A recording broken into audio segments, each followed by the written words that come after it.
вечеров специально для хора известная поэтесса Надежда Мирошниченко написала стихотворение «Рябинушка». А Борис Тюрнин сочинил музыку к этим словам. И родилась песня, которая очень полюбилась нашим дорогим участницам коллектива, которую они от чистого сердца дарят вам, дорогие зрители. Поддержим аплодисментами.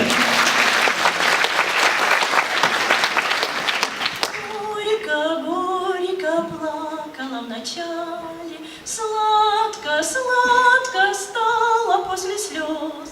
Ты мой север, радость и печали, ты мой север, солнце и мороз. Про тебя поют покои белый, и по-русски про тебя поют. Знаешь, чтобы лучше пелось, обними рябинушку свою.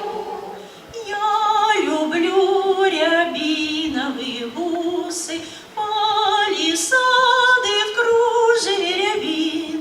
Не бывает песенки без грусти, не бывает женщин без мужчин. Про тебя поют покои белый, и по-русски про тебя поют. Знаешь, чтобы лучше пелось, обними рябинушку свою. Ты мой север, клевер да морожка,